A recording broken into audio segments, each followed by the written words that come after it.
Welcome to You Are Here, a series that explores the topics of self-discovery, mental wellness, and adulting. I'm your host, Crystal Luster, and we are recording in the beautiful downtown Chicago at the Exhibit House. If you're looking for a good gut laugh and a good soul hug, then you've come to the right place. In this series, you will hear life stories as they're being written, in hopes of letting you know that you aren't alone in this life journey, and we can figure it out together. You Are Here is brought to you by Uni. Start your story.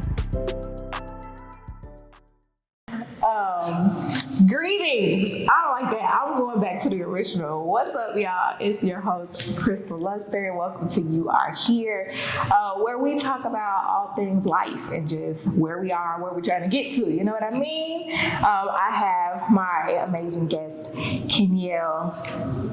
Do you want me to say your last name? Oh, man, so you trying to put my whole government out there? No, I don't. Oh, man, you know it's yeah. We're just going to say Kenyel. Hi, guys. He's my special friend, you know what I'm saying? I'm just playing. Anyway, welcome to the show. Thank you for having me. Here in the beautiful Exhibit House in Chicago. Shout out to the Exhibit House and to Uni, where we are starting our stories. So you are here in Chicago, and you are normally. Oh, you crying already? Oh, see. I got the tears in my eyes, man. You know, it's overflowing with emotion. It's just hate people.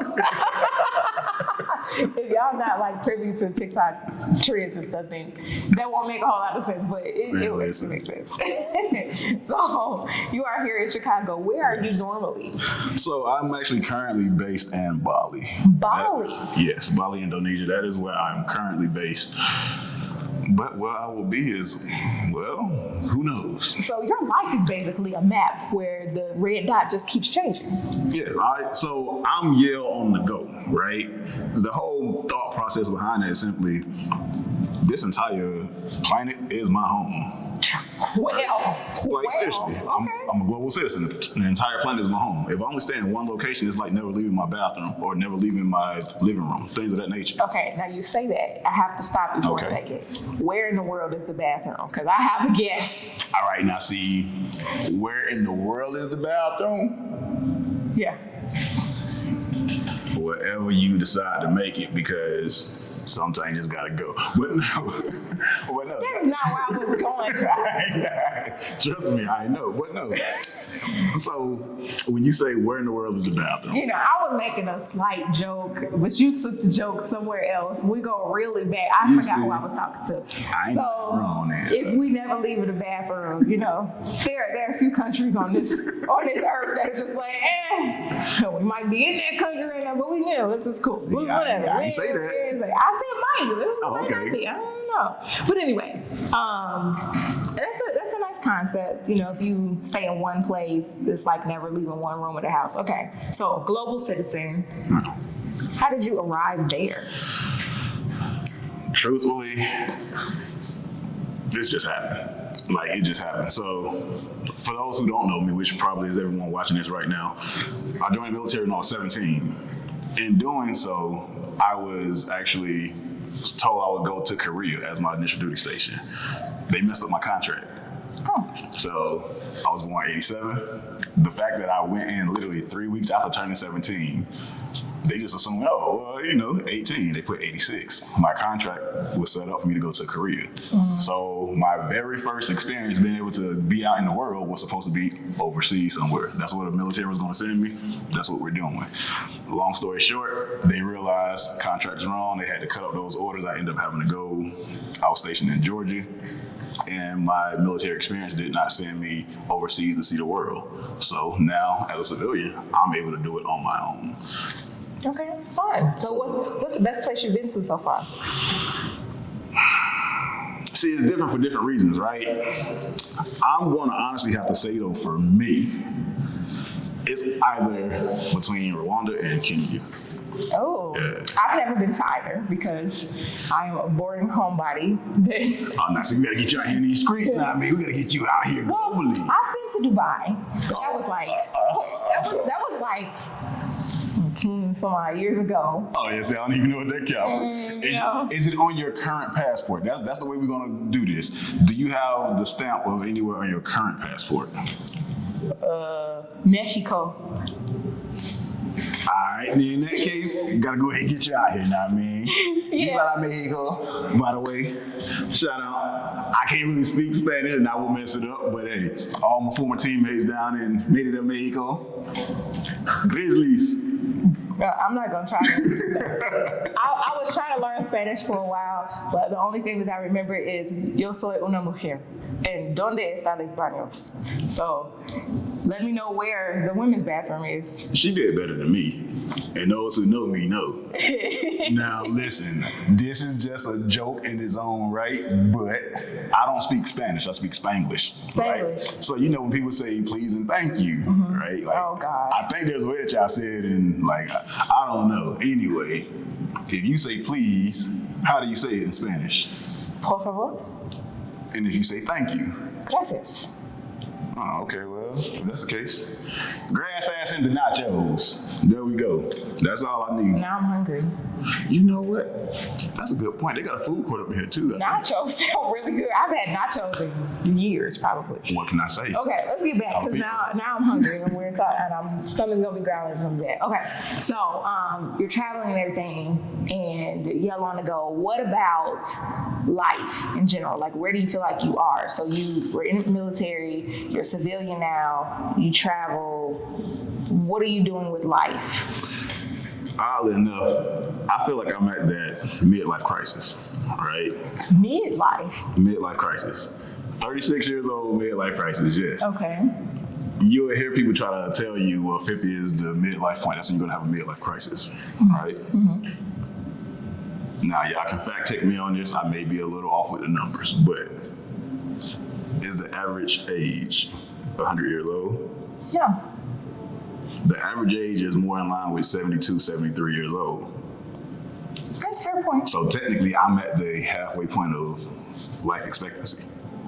That's a fair point. It makes sense. So just getting that thought process in my mind, realizing where I started, where I am now, and what I've done along the way, some of the things that have kind of held me up, that's why I say it's a midlife crisis. Am I on my way to doing something greater than I've already done?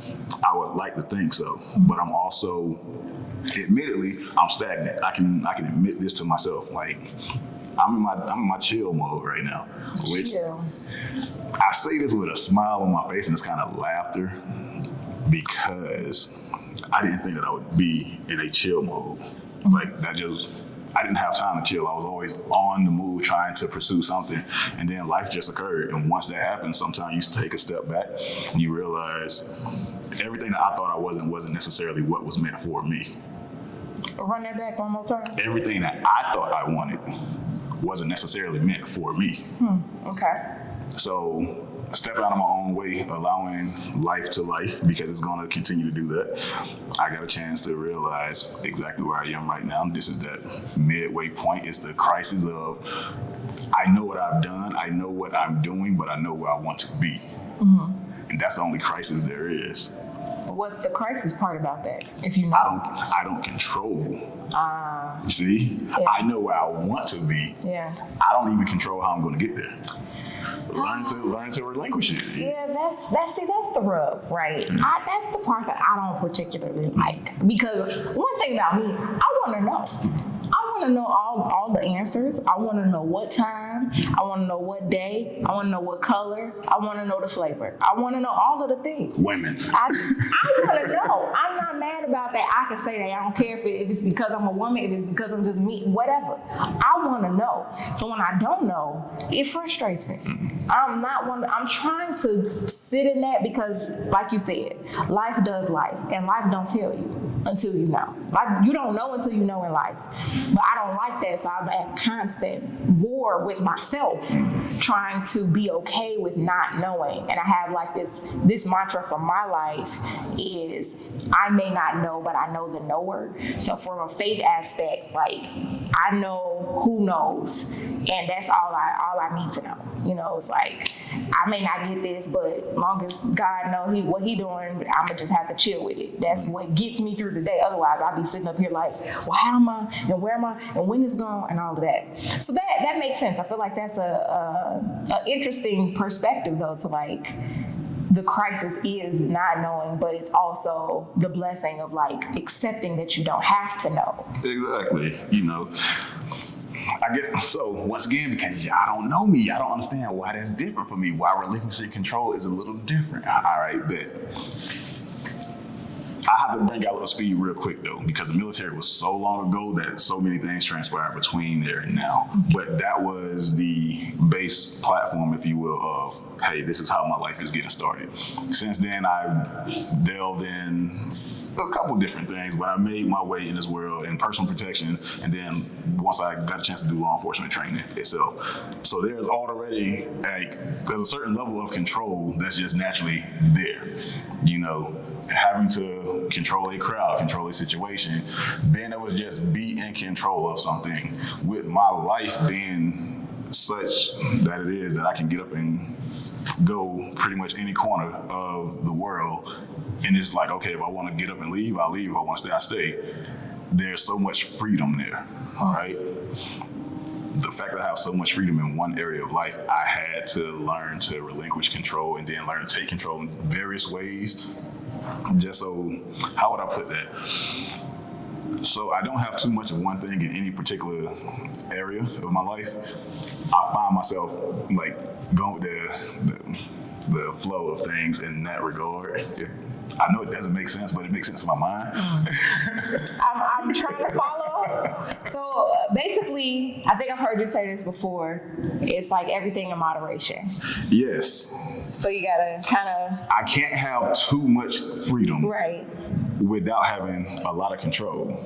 But I have to learn to release control to enjoy the freedom. Exactly. Okay. See, it took a while, but I mean, you know what I'm saying? You know, you gotta put the lime in the coconut and mix it all up. You know what I'm saying? Okay. Yeah. See? No, that makes sense. I feel like that can apply to just anybody, not even, you know, like I don't have a military background, but I feel like I'm very type A personality when it comes to like, I'm not the type of person, and you know who you are, Keisha, who has to have, I did. So my sister, like, she don't want none of her food to touch, and everything has to be a certain way. I love her for it. Oh, that's the best portion right there. You know, you get a little sample of each flavor. She hates that. Nothing can touch everything. She cuts everything in a straight line. It's so cute. Oh, man. I'm not that extreme. But for me, like, you know, I like schedules. Okay. I like being on time. I like having things run a certain way. I like knowing, like, I live by my calendar. You know, Siri is my assistant. Like, all of I had to make sure she was about to activate, because it's like, girl, we're not talking to you. But, you know, all of those things, I like having that so that I can, again, so I know it's that level of control. And so it makes me think about, you know, me personally with where I am right now. I was talking to my therapist earlier this week, and I feel like I'm in the middle of a high functioning depression. There's just been a lot of things that have happened over the last year, a lot of things that are out of my control, and it's not like I'm very excited about where I am in life, but there have been some things that my loved ones have gone through. You know, like I have one of my favorite uncles, unfortunately, has Alzheimer's, and you know, if you've ever seen anybody go through Alzheimer's, it's like watching somebody die twice, and to see this vibrant person that I've known and loved for my whole life just start to fade away, it's hard. So, you know, I have a couple situations like that going on in my life, and I have to crank out content, I have to show up, I have to be present, but like on the inside, I'm just like in a space. And I think what I'm trying to really grasp with where I am is this idea of accepting that I can't control everything. Like I can't put Alzheimer's on a calendar and say, well, we're gonna delay this. Like it happened, outside of our control. And so now I just have to love him where he is. Correct. Or like, I had a friend who, she just had surgery and so there's no more cancer in her body. But, out of nowhere, she gets cancer. And it's this triggering thing because most of you all know I lost my oldest sister to colon cancer. And it was very, very traumatic and very quick. It all happened within a month's time. And to have that happen to a friend of mine was just like crazy. And I'm actually going to have that friend as a guest soon. So stay tuned for that. Shout out to Iris. But, it's just like crazy having that happen. Is like there's nothing I can do. I can't fix it. But it's also like the beauty of knowing, even though it's not in my control, what I can control is how I show up for her. Sure. What I can control is, putting more light out in the world because there's plenty of darkness to go around. And so navigating that, I feel like you navigate like literally because you're always traveling. But I feel like for me, I'm just more so navigating a mental space as well. But you do that too. And I think that's something that we all truly have to do no matter what. It just, in my experience now being on the move, like I am being a solo traveler, meeting other solo travelers, I feel as though that mental health space is something that's illuminated even more just amongst the travel community, only because we don't have the familiarity of family and everything else to hold us and keep us grounded. So kudos to you for actually being one of the ones who get out, seek help, and speak about it openly as well, because that was something that for the longest time, I was not the person to talk about it. Like, it wasn't, growing up in my household, one, black people don't go to therapy. Let's keep it a bill. That was a mindset. Coming from the military, the macho mentality of we don't talk about where we hurt, things like this. So it took me well into my 20s, pretty much almost into my 30s, to finally 100% accept life, things that have occurred, the mental roadmap that it took to navigate through some of those hurdles, just to be able to even get into the physical of being out into the world. I say all that to say the military told us all the world hates you. Everywhere you go, people want to see you as an American, you're an enemy, you make yourself a target, da da da da. That kept me from getting out, going into the world for a long time. But once I finally got up, went out, and I realized there are some places I go where I'm completely celebrated. There are some places I go where I'm tolerated. There are some places I go where I'm fixated upon. There are some places I'm just completely celebrated. None of these feelings were told to me from here. So that mental block that was present, we had to work around it. And so I say all that to say, once again, thank you for even making mention of the mental health aspect of it, because that's where we all are right now in life. Now listen, hear me clearly, people. Like, y'all know me. I'm going to talk about mental wellness. That's how I came into this space. That's why I started You Are Here, is because mental wellness is so important. If you are struggling, we're about to sound like a PSA. We've got to get real serious. Oh, gotta get real serious? Ready? All right, which one? This one? Is this one? This one? Okay. If you are struggling Yes. with thoughts of suicide, with thoughts of, do they talk about depression, anxiety, yes, okay. Feelings of hurting yourself, others, animals, loved ones, children, just anything of the sort. You can call a hotline. I will add a number because I don't know it by heart right now. Or, just know, for like being serious, you're not by yourself. Get help. There is no weakness in getting help. I've been in therapy for most of my life. And I think when I first started therapy, my first session I was 11. And it was actually right around my birthday. I've had a lot of traumatic things happen around my birthday, so my birthday can be traumatic for me. But when I turned 11, it was right when 9/11 happened, a couple weeks before. And I had a meltdown in class, and my teacher sent me to the school counselor, and I started going weekly. And that just occurred to me. I didn't even realize that it was, that was probably a really big trigger for me, was 9/11. Because it happened a week before my birthday. And I've been in therapy ever since, on and off, but all throughout my life, I've always sought, counsel in that capacity. And it helped helps because, therapy is to, you are here as a tour guide is to a map. Sometimes you just need somebody who has like this macro view that can look at the whole picture and help pinpoint where you are. Because sometimes it's not about where you're going. It's not about where you've been. It's not about what you're capable of doing. It's about just figuring out, where am I on this map? I'm doing all of this stuff and I have no idea where I'm actually at. Because it's hard to navigate where you want to go if you don't know, where you are. So, I'm just really grateful for therapy. I'm a huge advocate for it. Definitely, if you need help, seek help. And as always, I always say, like, I'm here as much as I can be. You can hit the DMs, you can leave a comment. I love y'all, all that good stuff. So last 2 questions, we'll make it quick to wrap this up. She couldn't get rid of me already. I see how they do. You gotta go.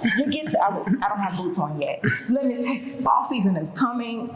My boots are ready. I'm ready for it. Don't do it. I'm ready to have my scarf and my pea coat. Sorry, I'm really excited. My fall fashion is top tier. But I wanted to ask you first and foremost, where do you feel like, we've talked about where you are, and you kind of mentioned, this midlife crisis type thing, and just trying to navigate, like, accepting the things that it's almost like the serenity prayer, accepting the things you can't change and so forth. But like, where do you see yourself going from here? So like, obviously we don't stay in crisis mode. Like, where do you see yourself going from here? This is the part that gets a little tricky. Uh-oh. And it's not that it gets tricky, it's just I have options in life of what I can do, where I can be. The thing now is fine-tuning and saying exactly what I want to do versus what I no longer want to do, if that makes sense, right? Where I see myself going now, coming up here in the next few weeks, actually, I am thinking about, and I haven't put emphasis on that only because I would be giving up my lifestyle being abroad. I'm thinking about coming back stateside and actually getting into medical device sales. Okay. At this point, I'm finishing up my MBA now currently. I guess that's the main life thing that's going on. For me, it's simply doing that because 1, the military pays me to do it.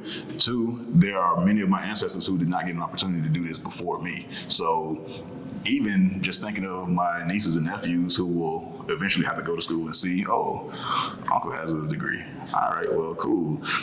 All that helping me navigate what I'm trying to do next, because I'm now starting to reach back in my life in a way and try to pull people forward, we call them jits down south. So, kids, children, little ones. The jits, gotta get the jits. Hey, we gotta pull them jits up though, for real, just because. I'm gonna start saying that. Hey, you have to. In Chicago. JITS, jits. Get the jits. That sound like, I don't know, so a reaction to a drug. I got the jits. Hey. I got the jits. I'm sorry, go ahead. Tranquilo. Okay. You're pulling the jits.